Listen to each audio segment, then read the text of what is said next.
Well, welcome back to another thrilling edition of the program. In today's episode of I Saw You Service That Mitsubishi and Want You to Do My Car, we have this Subaru Forester.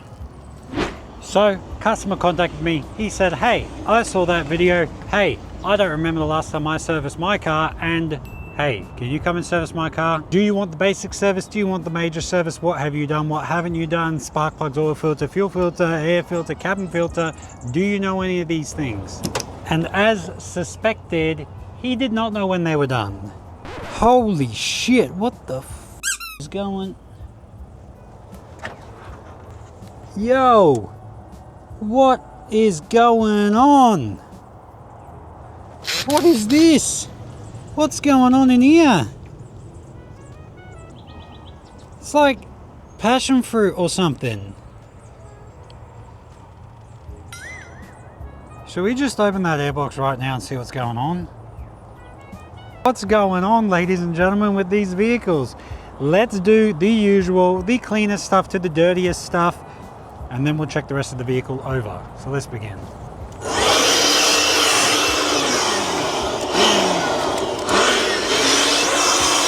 Like there's probably going to be a rat or a mouse or something that comes and gets me for disturbing its home.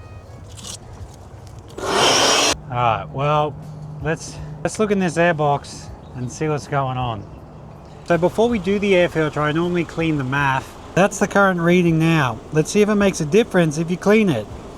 Any bets? Is it going to be full of shit?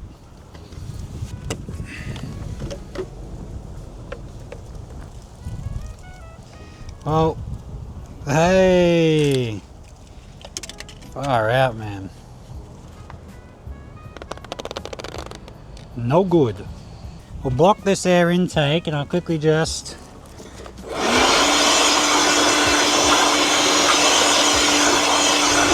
and now we'll replace it with this new air filter. Far out. That looks a bit better.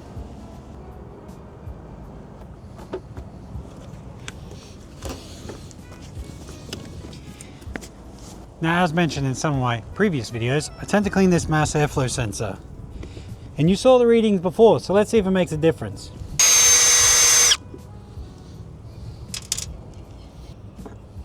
I don't know if this is going to pick up on camera, but this is dirty, and this is why you spray it in the direction it actually flows. So check this out. This is the back of it. You can kind of see the orange tinge to it. And this is the front of it. It's absolutely black, so let's clean it.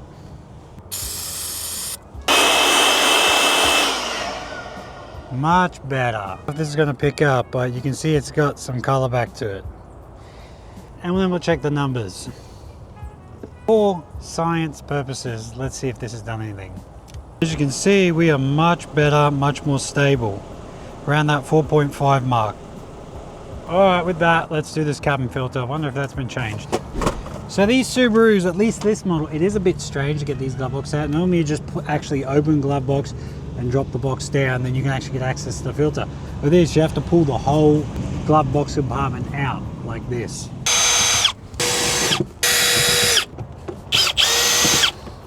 And like that, you can remove it. And now we have access to the actual cabin filter. Like that, we can undo these clips. Uh-oh, stuff's already fallen out. Move that bracket, and then... Ew. Nasty stuff. That needed to be changed. I mean, really needed to be changed. All back together. Alright, so we are still in the engine bay.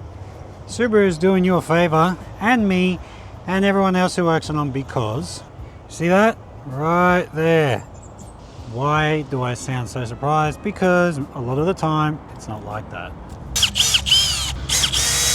Loosen this little clip that holds it in, pull the filter out, remove this.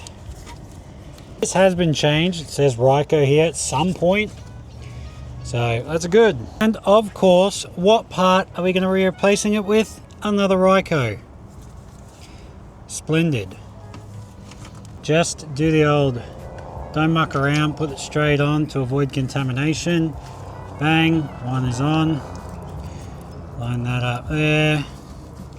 Same thing with this one, like so. No mucking around. Now I know all you fiends were shocked last time, but let's see. I mean, it's a Subaru, we know it's got leaks, but how bad could it be? Fucking hell again, man! I'm not joking, watch, same uncut, same footage. Watch this, clean. Bring the camera down here, we're putting it in there. I had people last time question me, hey, bullshit, there was no oil in it. There ain't no oil in it. I hate to be the bearer of bad news, but there ain't any oil in it. But don't worry, we've got some good stuff. As usual, we've got the Penrite, we've got the Ryco. Tiny ass oil filter for these boxer engines, but this is no exaggeration. Like I said last time, this could be the difference today of spinning a bearing, knocking, ticking, all this other kind of stuff. So let's change this. So in typical Subaru fashion, it does have a decent amount of oil leaks. Don't act surprised. Ready? Because last time in that Mitzi video, you guys were like, how could it be so low? Well, sometimes it is. This is nowhere near as low as the other one, but whoa, whoa, whoa, whoa. But that's it. You guys saw that. My hands had no oil on them before. Yeesh.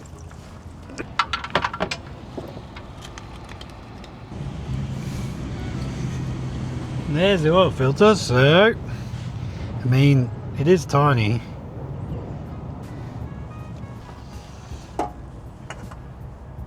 So yes, it did have really low oil. Put all these undercover trays back on, wipe it down, top it up, then we'll do the sparks. Not as bad as last time. So oil time. Now it is on a little bit of a slant, and I do mean a small incline. But let's do this, eh? This car needs this bad. And obviously it also needs those leaks looked at.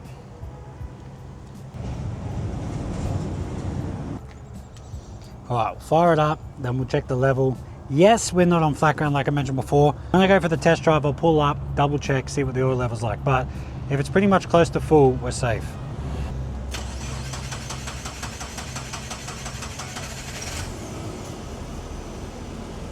I know you were probably freaked out too, but it was just the fuel going back into the fuel filter. We definitely need some more. But at least it's now registering. With the oil back in the vehicle, all the other filters done, it's time to tackle these spark plugs. It's actually a lot easier on this style of boxer engine. I know they're all the same, but what I mean is this. See how easy it is to get to these ones? Same thing with these ones, except I just have to move the airbox. Put your guesses in. Have they been changed? Haven't they been changed? We're about to find out. 16 mil. Or 5/8 or something like that, but anyway. Alright, let's have a quick.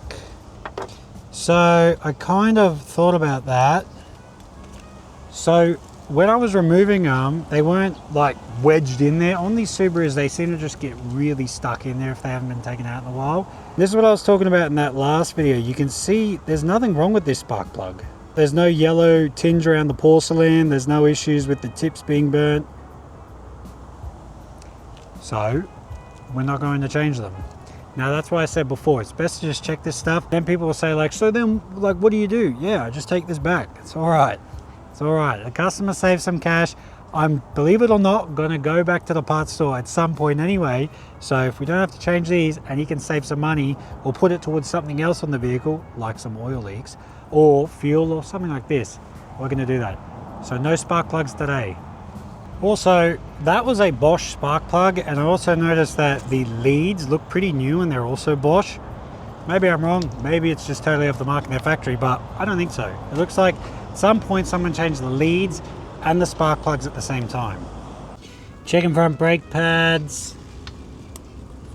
and they look to have heaps of meat on them. Rear pad's getting low, and they will need to be changed. Up all the fluids, go over the rest of the car, suspension, tires, this, that, the other, and then go for a spin, make sure there's no weird behaviors, check the belts, and I think we should be done. So with that, I'm going to note everything in the logbook, obviously how many Ks, the date, what I changed, what I noticed, and then what I recommend. But my customers talk to me, so I'll give him a call after this because he's actually working right now. So then when he's done work, he can then speak to me about what he wants to go ahead with, just update him on everything. But overall, you know, it's a Subaru with almost 300,000 Ks. What more did you expect? All right, test drive time. Could use a few linkage bushings. Check it out though. Ready to go off-roading at a moment's notice. It has been brought to my attention that going... I can hear something. I was gonna say, it's been brought to my attention that going for test drives just for a basic service is weird, but I like to check everything. Because, you know, the customer don't know. That's why they're getting you to do it. Uh-oh. I don't know if you can hear that. That's either a rear wheel bearing or the diff is a little bit how you going.